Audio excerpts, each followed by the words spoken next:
Magandang araw mga kapolitika at welcome back dito sa ating YouTube channel. Ang ating pag-uusapan in this video ay itong coach ng Chocomocho Flying Titans na si Coach Dante Alensunurin. At the same time yung ating pag-uusapan rin itong mga supporters ng Chocomocho Flying Titans na kung saan is nakapag-move on na daw dito sa kinahinatnan ng kailang sinusuportahan na team dito sa PVL Reinforcement. Yan ang ating pag-uusapan at tatalakayin in this video, pero bago ang lahat ay huwag kalimutang mag-like at mag-subscribe muna kayo dito sa ating YouTube channel para updated kayo dito sa ating mga latest issue. So in this vlog mga kapolitika ay atin namang pag-uusapan itong head coach ng Chocomocho Flying Titans na si Coach Dante Alensunurin, kasi gusto naman natin maging equal or maging fair dito sa ating mga komentary at ang ating mga ginagawa na video, kasi napag-usapan natin yung mga players sa Chocomocho Flying Titans na sa tingin natin nagpabaya. Okay, yun ang nakikita ng mga tao at mga sumusuporta at humanga dito sa Chocomocho Flying Titans. At nabanggit na nga natin itong mga players na sila Diana Wong at the same time itong si Mars Alba na kung saan is nagswag. At talagang nakita natin yung yabang doon sa loob ng court, kung kaya isa ito sa mga sinisisi na kung saan is hindi naman na ipanalo yung laro. Okay lang sana kung naipanalo yung laro, but the fact na natalo kayo at nagyabang ka doon sa loob ng court ay talagang doble yung damage mo sa team. At the same time doon sa mga supporters na sumusuporta sa inyo, talagang nadismaya dito sa pagkatalo ng Chocomocho Flying Titans. But on the other hand naman, sa kabilang dako is meron naman tayong mga nababasa. Okay, kasi ito yung way natin ng pagkuha kung ano ba yung pulso ng mga commenters at ng mga supporters ng Titans.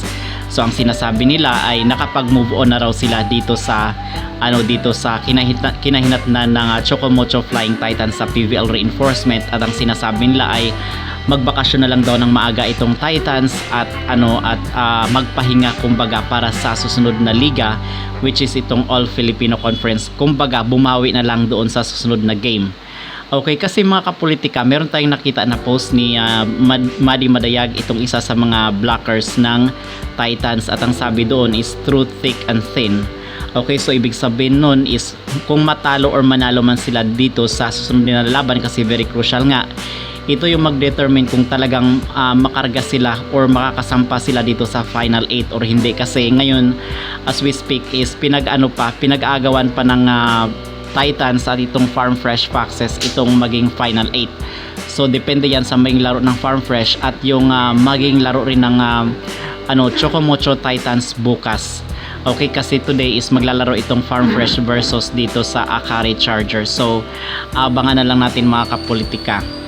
So dito is ating napag-usapan rin itong import ng Chocomocho Flying Titans sa si Zoe Faki.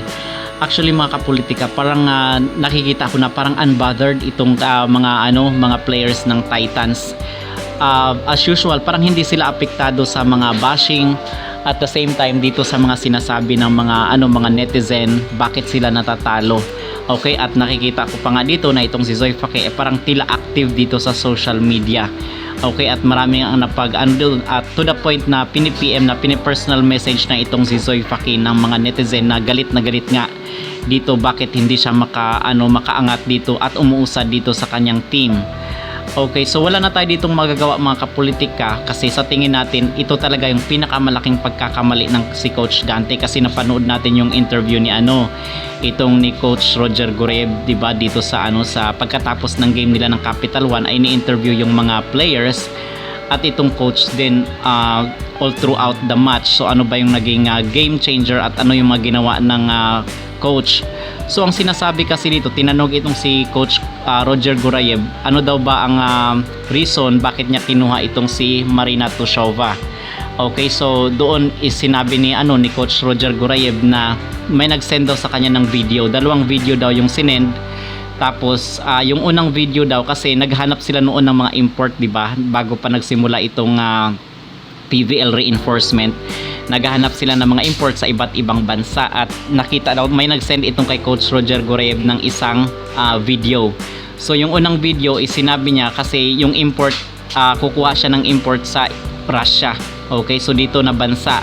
So ang sinabi dun, kasi parang may mga connection sila na mga coaches rin sa ibang bansa or mga kakilala sila. So ang sabi doon sa unang video is hindi niya type, hindi niya bet kumbaga. So may nag-send kung meron pa ba daw ibang players na pwedeng i-recommend itong kakilala ni Coach Roger Gorayev. So yung pangalawang video ay sinend itong si Marina Tushova. Okay, so ang sabi dito ni Coach Roger is ito ang player na kukunin ko para dito sa aking team. Okay, at sinabi niya nga, tinanong siya bakit daw ito yung player, at sinabi niya doon na basta ito yung player na kukunin ko. So kung matatalo ako dahil dito sa maling decision ko ay magre-resign ako. So ito yung sinabi ni Coach Gorayev. Okay, kasi itong si Coach Roger Gorayev is magaling rin na coach at malawak ang kanyang karanasan kumbaga. Okay, so ano ang connection nito dito mga kapolitika kay Coach Dante Alinsunurin? Kasi nakikita ko dito talaga yung kapabayaan sa side rin ni Coach Dante. Okay, hindi malabo na yes, merong part siguro na nag-decide itong Ribisco sino ba yung mga kukunin nila na na import at itong si Coach Dante at the same time. Okay, so ito yung malaking pagkakamali ni Coach Dante. Bakit ka doon kumuha sa Greece ng import? Ang Greece nga hindi nga yan sila sumasali sa mga VNL, itong sa World Championship at even sa mga Olympic. Hindi naman kilala yung kanilang bansa when it comes to volleyball. Okay, at hindi sila sumasali sa mga world class na palaro kumbaga.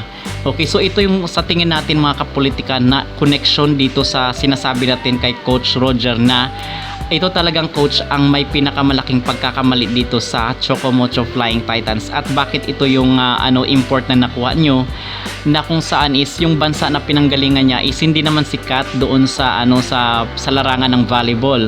Okay, ano ba yung pag sinasabi nating world class na volleyball, ano ba yung mga bansa na talagang imahe ng volleyball? Andyan yung Brazil, andyan ang Italy, andyan yung mga bansa dito sa Europe like itong Poland, itong even nga dito sa USA is magagaling din yung mga players nila, especially yung mga black na mga players. But napapansin ko lang na hindi masyadong kumukuha ng mga black na import itong Ribisco team, itong Creamline at itong Chocomocho Flying Titans. Ever since is nakikita ko talaga na ayaw talaga nilang kumuha ng black na representative. So at alam naman natin mga kapolitika na mga black yan, mga Cuban yan, mga magagaling yan talaga sila historically sa volleyball. So bakit hindi sila kumuha ng mga ganong mga players? Kasi sa tingin ko is madiskarte yung ganong mga players. Okay, so ito yung nakikita natin na sinasabi na ito yung pagkakamali ni Coach Dante kasi obviously siya naman talaga yung pipili mag-pick up sino ba yung import na dapat na kukunin nila. Okay, so dapat sa susunod ito yung maging lesson learned at maging aral na rin dito sa Ribisco team, especially ngayon mga kapolitika na talagang dismayado. At isa nga sa mga sinisisi dito is itong coach na si Dante Alinsunurin, na kung saan is kinukumpara siya dito kay Coach Sherwin na ibang-iba daw si Coach Sherwin kung magbalasa ng mga players kung ikumpara mo dito kay Coach Dante. So naikukumpara yung kanilang skills. Okay, but then again mga kapolitika, maganda ito na nakapag-move on na itong mga supporters ng Chocomocho Flying Titans at na rin, parang tanggap na nila yung naging kapalaran dito ng Titans. Ano man ang mangyari, makasampa man sila sa Final 8 or malaglag man sila ng tuluyan. Okay, so ito yung kagandahan. But again, sana naman mga kapolitika, ito ay maging lesson learned at maging aral na rin at talagang kapupulutan ng aral ng Ribisco team na dapat kung sa susunod na mga araw is magkakaroon ng mga ganitong liga, itong reinforcement, ay talagang doon sila kumuha ng mga players sa mga bansa na kung saan is kilala yung kanilang bansa sa ganitong larangan. So sa tingin ko, ito yung talagang pinakamalaking pagkakamali ni Coach Dante. Bakit doon siya sa Greece kumuha dito sa katawan ni Zoe Faki? But then again, wala naman na tayong magagawa mga kapolitika kundi mag-move on at talagang tanggapin na lang yung katotohanan. Okay?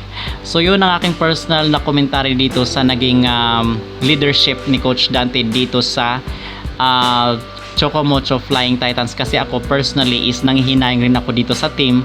Ang sinasabi nga nila is maganda daw yung strategy at marketing ng team. Yun nga lang is talagang kulang, kinapos sila dito sa kanilang mga players. Okay?